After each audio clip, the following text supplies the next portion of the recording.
Okay, I can't do anything about this goddamn glare. Hey everybody, Alex here, and welcome to another video. A tag video. Talk about old school YouTube, right? So, StevoSupremo had recently replied to a 5 games I dropped video from FemTrooper, and he put up his own, and then he messaged me on Discord and said, hey, why don't we keep this trend going? So, here I am. With 5 games that I truthfully can't believe I actually dropped. Me thinking about it, it's really not funny, but I noticed there's like a trend with me, right? Where if a game, we'll say, is an action RPG, and it opens with like a 3-hour tutorial, I check out immediately. Let me learn the game. I mean, recently I played some demo for some game on Steam just because I wasn't sure if I'd like it. The demo is the tutorial. Like, that does not show me anything.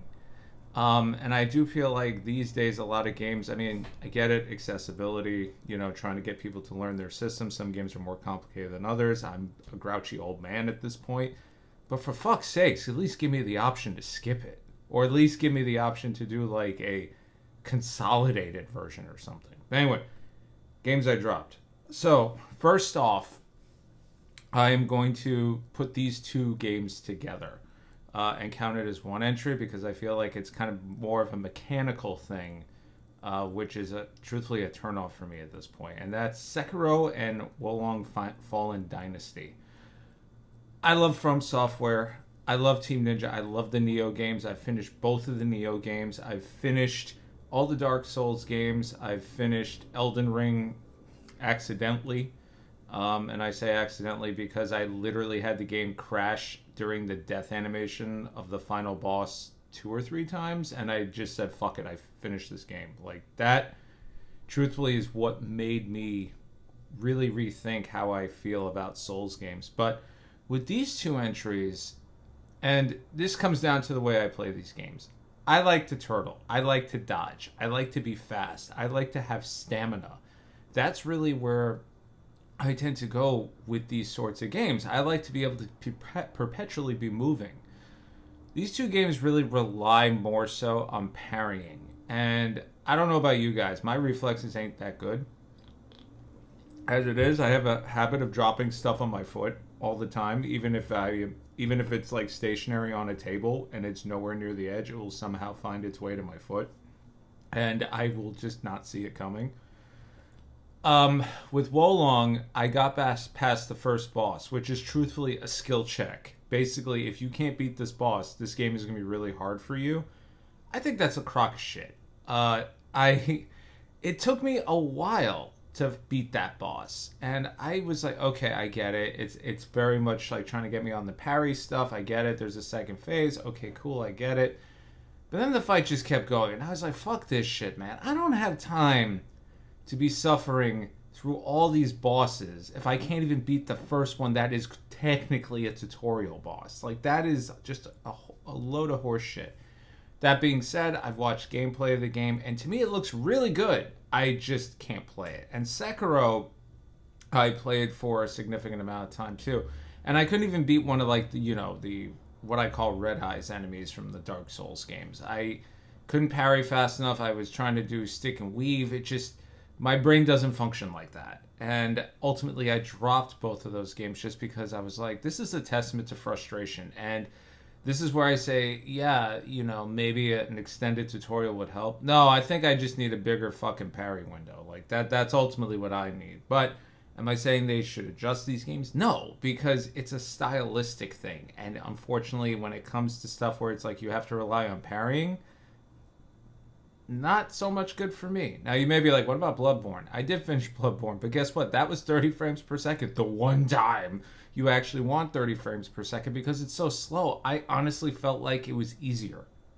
And in 60, forget about it. Now, the next game that I ultimately dropped, and forgive me for not having any gameplay. I'm far too lazy, and I am trying to film this and working with this fucking light. I just give up. But the next one is Brave Fencer Musashi on the PlayStation 1. What? Brave Fencer Musashi, an action RPG from the golden era of Square Enix on the PS1. Yeah, dropped it. Dropped it twice, actually. I got it for Christmas the year it came out, or roughly around that time. And I really didn't know what that game was at the time. I thought, hey, it's from Squaresoft, and it must be good because we're in the golden age of Squaresoft games. And truthfully, it's an action RPG. There's food references up the wazoo. Didn't pick up on them as a kid. And it's kind of like a satire, not a satire, like a parody of the Legend of Musashi. And it plays out with like a plot like a Saturday morning cartoon. All the characters are very colorful, and you have a big open world, kind of like I'll say like a Link to the Past thing, but more isometric-ish. And that is where the problem comes in. Not the silly bosses where you have to run and dodge barrels and stuff. It's the platforming. Because yes, you do have to platform. And as much as I do have a rule where I give a game 6 hours before I drop it, 1997, 98, Alex couldn't figure out that fucking tower back when this was status quo. And 2022, Alex also could not figure out that fucking tower. The platforming was just so agitating. It totally killed the pace. And when I finally got up the tower and I had to fight some fucking thing, I don't even remember, I died. And then guess what? You gotta do it all over again. And, I would love to see a remake of this game with platforming and jumping elements where it's not like you go up and then drop like a 50-ton pound of bricks going down, because ultimately that's what did me in. And to that point too, but some of you may be like, what about Threads of Fate? Yeah, same fucking thing. Dropped it because of that shit. I just couldn't handle it. That also counts as one entry. Next up, game I dropped. And this one is very... I'm going to say it ties into something I really enjoy, a developer I really like. This is the third game, by the way. And ultimately just bored the piss out of me. Astral Chain by Platinum Games on the Nintendo Switch. I love Platinum, but here's the thing. I feel like at that point in time, Platinum was stretched super thin. They were doing Transformers games, Teenage Mutant Ninja Turtles games. They were trying to do another Bayonetta game. They were doing the Astral Chain game. They were doing Wonderful 101 and that whole fiasco. And in the case of Astral Chain, got through the first boss. It tutorialized everything. That's fine. That's great. And it just kept adding and adding and adding stuff. And truthfully, to me, it didn't really enhance the game. It didn't really add anything to it. It just felt like, okay, we got to justify this. We got to justify this. Sometimes I feel like games throw too much at you at the beginning. And I'm not talking about like information overload. It's more like I am 5 hours in and I haven't done fucking shit. Like, this isn't a Metal Gear cutscene, Like, let me play the goddamn game and not go through a tutorial fight or a boss and every 10 seconds, like, did you know? It's like, let me fucking learn. Let me fucking learn. Like, God, so bad. So bad. I do want to try this game again because as much as I'm bitching and moaning about this stuff, I do recognize that there are times where I am just not in the mood for a particular game, and I have to revisit it at a later point, which brings me to number 4. Monster Hunter, the series at large. I have tried every single entry that I can get my hands on for Monster Hunter. I finished Monster Hunter World. I really enjoyed that game, and it was very, very challenging for me.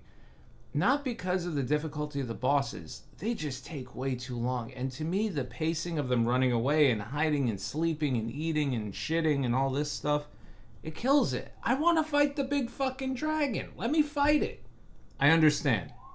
It's a co-op game. It's a grindy game. I like a grind. Don't get me wrong. I did finish Monster Hunter World. And I actually beat the final boss with, I think, one of my FF11 buddies from Special Projects and Promotions, and Stevo. And it was a huge ass fucking dragon, and it was amazing, and it was fun. And then I figured, okay, Born is coming out, or whatever it was called. And that's going to be right up my alley. Like, I finally figured out the Monster Hunter formula I like.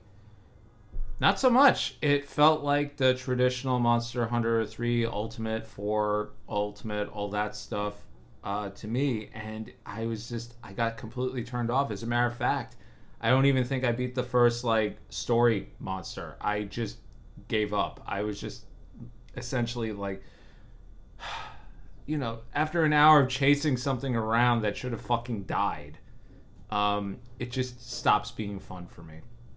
And I did try to do Sunbreak and everything else, and it's the same thing. You know, I've at least put in, I'd say all combined, I've probably at least put like 40 hours between all these Monster Hunter games. I think with World I actually did 60. But it just doesn't click. And ultimately, I just keep dropping them. And at this point, I just watch it from afar. I appreciate them from afar, and I just don't play them. And the last game, number 5, this is a big one. This is a big one, because I put 90 hours into this game, and I dropped it. And if it wasn't 8 in the morning, this would definitely be a shout of something. Balers Gate 3. Wow. Yeah, I didn't finish it. And here's why. It's too fucking much. It's too big. There's too much going on. There's too many subplots. I got involved in too many different storylines. I did this to myself. I came back to it and said, I don't know what the fuck I was doing.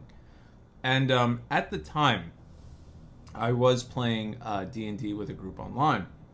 And I think ultimately this is where my challenge with Baldur's Gate 3 came in, where I also had a challenge with D&D as a whole.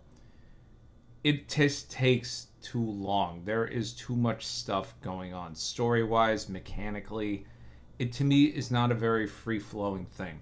So Baldur's Gate, loved all the character interactions. The dialogue is great, and typically in these games and how I usually play, in your Fallouts and everything else is, you know, I'll participate in the combat. I'll usually play like a wizard or like a roguey thing, but I like to be charisma driven. I like to talk my way out of everything, because to me that ultimately is a little bit more interesting. And in the case of Baldur's Gate 3, it is very much a D&D battle system. I was already like, okay, I see where this is going. And it was fun at the start. But then when fights take 45 fucking minutes to take out 2 or 3 goblins, I am clearly doing something wrong, and I am not being creative enough and using the environment. But then I turn it down to easy, and I realize, okay, I'm not being creative, but their HP is inflated, and the dice rolls are kind of finicky. Now, maybe this has been patched since, but after 90 hours, I was like, I've had a fuck enough. I actually got to, I got to chapter, or act 3, I believe. I got to Baldur's Gate proper, slight spoiler. And I was like, okay, cool. I walked in, and all of a sudden I just got quest. And I was like, okay, is this important? Should I do? And I understand. In these games, it's the adventure. It's not the destination. It's the adventure getting there. Totally understand. All that stuff was great. But when I was fighting this wizard in a tower, and I'm going to be vague here, the way the fight started out, I was like, are you fucking shitting me? Like, I'm not built for this. My party is meant to talk their way out of everything. And what did I do? I fucking save scummed that whole bit. Now, I played CRPGs growing up. I understand that was something we all did. In the year 2023, 2024, I don't want to do that anymore. Maybe I was doing that with fudge dice rolls just to get the result I wanted. That to me, like at that point, I was like, well, I'm not even playing the game. Like, and usually I am a person that will, you know, I'll bathe in it, right? Like if I fucked up the roll, I fucked up the roll. And in actual D&D, you have no choice unless the DM is like, you know, rule of cool and decides to give you a pass. But in this case, I was like, ugh, this isn't fun. And that's the problem. I wasn't having fun with all this stuff going on. I was like, okay, I want to do the main story, but I'm looking at all this other stuff, and it's all intermingled, which is brilliant. But I take 2 steps, I find something else. I take 3 steps, I find something else. This guy's upset at this one. This girl's pissed off with this one. I go to rest at the camp. I try to redo all my statistics. I try to do crafting. I just, at that point, I looked at my journal and I said, that's it. I'm out. I'm done. And that's after 90 freaking hours. I'll be honest with you. The story's great. The characters are excellent. The side quests are very engaging. But that combat, anytime I got in a combat encounter, I rolled my eyes. And it was kind of the same thing I experienced in actual D&D, so truthfully I should have known going in. It just takes too fucking long. And I played a bard, so really all I was doing was like, yeah, bardic inspiration, yeah, no, you know, I'm just going to run over there and I'm just going to, you know, to me it's kind of disappointing that I ended up dropping it, but I can say I honestly gave it more than a college try. So those are 5 games that I've dropped, and honestly I feel like they're all bangers in their own right, but I think the important thing to realize is just because everybody else likes something doesn't mean you're required to like it, you know? That can be food, that can be music, that can be, although you should listen to metal, and that could also be video games in particular genres. FemTrooper and Stevo, both named Bravely Default, which, you know, is a shot through the heart. No pun intended, or trademark, whatever the hell it is.